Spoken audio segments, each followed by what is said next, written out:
तो हे hello everyone, कैसे हैं आप सब लोग। Welcome in my YouTube channel अंदर ट्यूटोरियल्स, जिसके अंदर दोस्तों अपनी कर रहे हैं जनरल साइंस, और जनरल साइंस के अंदर पढ़ रहे हैं अपनी फिजिक्स, जो हमारी हेल्प करेगी यूपीएससी के exam, CSC, CDS, NDA, CAPF और साथ साथ जितने भी हमारी यूपीएससी इसके अलावा एग्जाम लेती हैं। इसके साथ एफकेट, टेरिशियल आर्मी, आईएनटी, स्टेट पीसीएस, स्टेट पीएससी और एसएससी जितने भी हमारे एग्जाम लेती है, सीजीएल, सीएचएसएल, इसके अलावा और जितने भी हमारे सी ग्रुप और डी ग्रुप के एग्जाम होते हैं स्टेट वाइज और सेंटर वाइज, उन सभी के अंदर भी हमारी हेल्प करेगी।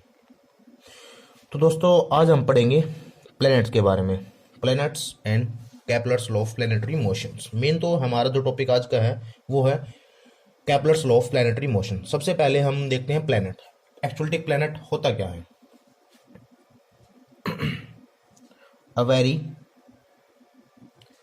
Large round object in space that moves around the sun or another star।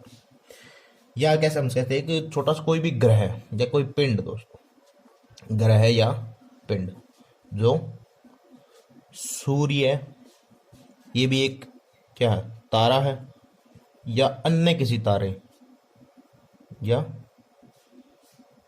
अन्य किसी तारे की परिक्रमा करता है, परिक्रमा करता है।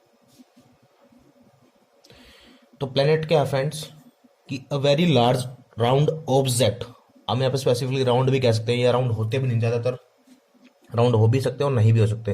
अ very large object in space that moves around the sun और अनदर स्टार।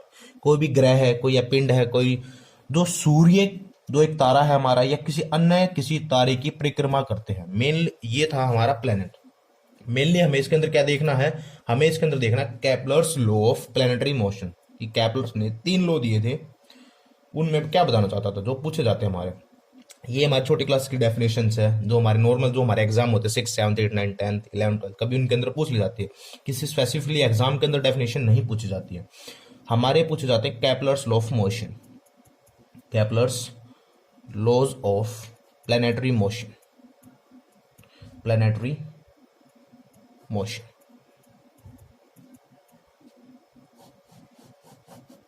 क्या कहेंगे? कैपलर के नियम, कैपलर के नियम। तो हमें कैपलर समझाना क्या चाहता है? फर्स्ट वो हमें बताने चाहते थे कि जितने भी ग्रह हैं, बोल देते थे प्रत्येक ग्रह सूर्य के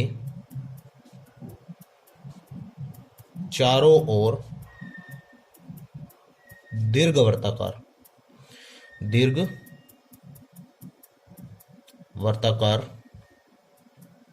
पथ में गति करते हैं। तो मेन यहां पे हमें क्या समझना चाहते हैं कि जितने भी हमारे प्लैनेट्स हैं जो हम अपनी गैलेक्सी के अंदर देख रहे हैं, वो सारे के सारे सन के चारों तरफ रिवॉल्व कर रहे हैं एक दीर्घवृत्ताकार, एक एलिप्स पथ पर, एक फिक्स पथ दीर्घवृत्ताकार, जैसे हमने देखा है सन यहाँ फिक्स है और वो उसके चारों तरफ घूम रहे हैं एक दीर्घवृत्ताकार में। जैसे मैं बोल दूं एक ऐसा पथ फॉर्मेशन हुआ, यहाँ पे सन है, कभी हमारे सन के बिल्कुल पास में होते हैं, एक टाइम पे हमारे सन के बिल्कुल दूर होते हैं, ये हमारे एक दीर्घवृत्ताकार पथ फॉर्मेशन करते हैं। कैपलर ने अपने फसलों में यही समझाना चाहा है कि जितने भी हमारे ग्रह हैं, जो हमारे प्लैनेट्स हैं, वो सारे के सारे सूर्य हमारे सन के चारों तरफ एक एलिप्स, एक दीर्घवृत्ताकार पथ में गति करते हैं। इसके अंदर सेकंड में क्या समझाना चाहता है, सेकंड लॉ के अंदर, ये सेकंड लॉ में इसने हमें बताया है कि अ रेडियस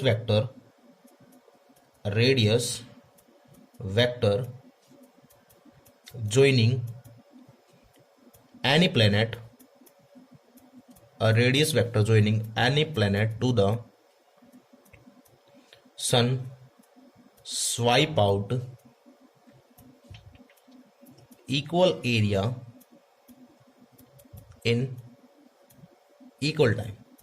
यहाँ पे हमें क्या समझना चाहता है कि जो हमारी एक रेडियस है, कि एक समान निश्चित, हम इसको समझ सकते हैं, एक समान निश्चित जो फिक्स है, इस समान निश्चित समय में जो हमारे प्लैनेट्स हैं एक त्रिज्यीय क्षेत्रफल फॉर्मेशन या कवर कर लिया जाता है, त्रिज्यीय क्षेत्रफल पार कर लिया जाता है। मीन्स हमें यहाँ पे क्या समझाना चाहते हैं, जैसे मैं एग्जांपल ले लेता हूं कि ये हमारा सन है और इसके चारों तरफ हमारे जो प्लैनेट्स है वो रिवॉल्व कर रहे हैं एक ऐसे फिक्स पाथ में। ठीक है, ये कोई फिक्स पाथ है। मैं बोल देता हूं कि जैसे यहाँ पे मिड में सन आ रहा है हमारा, ये थोड़ा डायग्राम को देख लेना, डायग्राम ऐसे ही बना हुआ है कि जैसे हमारा यहाँ पे एक अर्थ एग्जांपल ले लेता हूं, तो इस अर्थ ने यहां से यहां तक का एरिया कवर किया। तो ये जो एरिया था, एक मैं बोल देता हूं 2 सेकंड में इसने ये एरिया कवर किया, यहाँ पे 2 सेकंड में इसने 4 मीटर का एरिया कवर किया, सिर्फ एज एन एग्जाम्पल। तो जो अर्थ है हमारी वो यहाँ पे जो एरिया कवर करेगी सेम टाइम में इतना ही त्रिज्या, जितना ये क्षेत्रफल था उतना ही यहाँ पे क्षेत्रफल कवर करेगी। मतलब 2 सेकंड का टाइम लगेगा उसको, तो ये टोटल एरिया जितना था हमारा, मैं बोल देता हूँ अगर टोटल हमारा 4 मीटर स्क्वायर था तो यहाँ पे भी जितना इसने 2 सेकंड में किया है तो ये भी हमारा 4 मीटर स्क्वायर ही होगा। तो यहाँ पे हमें ये समझाना चाहते हैं कि जो एक रेडियस वेक्टर होगा joining any planet to the sun swipe out equal area in equal time, means की एक निश्चित समय में, समान निश्चित समय में ग्रह द्वारा त्रिज्यीय क्षेत्र पर पार किया जाता है कि यहाँ पे भी उतना ही समय लगाएगा उतना ही एरिया कवर करेगी। यहाँ पे डिस्टेंस हमें ज्यादा दिख सकती है, यहाँ पे हमें डिस्टेंस, लेकिन एरिया फिक्स रहेगा। यहाँ पे थोड़ा डिस्टेंस ज्यादा हो सकती है बस, यहाँ पे थोड़ा डिस्टेंस कम दिख सकती है, लेकिन क्षेत्रफल उतना ही कवर करेगा। तो हमें सेकंड लॉ के अंदर ये समझाना चाहते हैं। थर्ड लॉ के अंदर हमें क्या समझाना चाहते हैं, ये कि square of revolution period of the planet are directly proportional to the cube of the distance from the sun. यहां पे हमें क्या समझाना चाहते हैं कि जो हमारी square of the revolution period of the planet, क्या कहना चाहते हैं कि the square of revolution period of the planet are directly proportional. मतलब डायरेक्टली प्रोपोर्शनल, एक चीज बढ़ेगी तो दूसरी चीज भी बढ़ेगी। डायरेक्टली प्रोपोर्शनल किसके होगा, the cube of the distance from the sun. क्या समझाना चाहते हैं कि हमारा कोई भी ग्रह है, कोई भी हमारा प्लैनेट है जो सूर्य के चारों ओर एक चक्कर लगा रहा, कोई भी सूर्य के चारों ओर चक्कर लगाया उसने, और उसका जो समय लगा उस समय का हम क्या करेंगे, स्क्वायर करेंगे। वो डायरेक्टली प्रोपोर्शनल किसके होगा, उसकी क्यूब रूट के होगा, किसके, उसके डिस्टेंस के, जो उसकी सन के डिस्टेंस है उसके, कि उसकी जितनी भी दीर्घवृत्ताकार में जो डिस्टेंस लग रही है तो उसके समय की। यहाँ पे हमें समझाना चाहता है कि जो स्क्वायर होगा, square of the revolution period of the time, कि हमारा जो टाइम है एक प्लेनेट पीरियड रिवॉल्यूशन का, उसका जो समय लगा, टोटल उसका टाइम लगा, वो डायरेक्टली प्रोपोर्शनल होगा किसके, कि उसकी क्यूब के of the distance from the sun.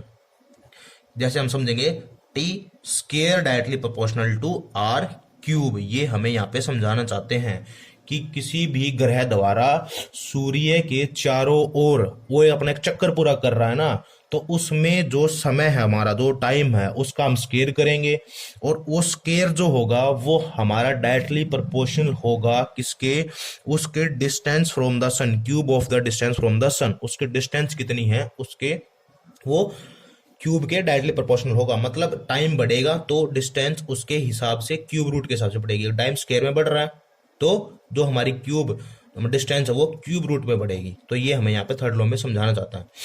First law में हमें क्या समझाना चाहते हैं कि जो हमारे प्रत्येक ग्रह हैं, जो हमारे हर एक प्लैनेट्स हैं, जो सन के चारों ओर एक एलिप्स एलिप्स पथ में गति करते हैं, एक फिक्स पाथ में गति कर लेते हैं। किसी का मैं बोल देता हूँ सन, जैसे सन है हमारा, जो अर्थ है या जुपिटर है, इनका टाइम अलग अलग हो सकता है लेकिन एक फिक्स पाथ है सभी का।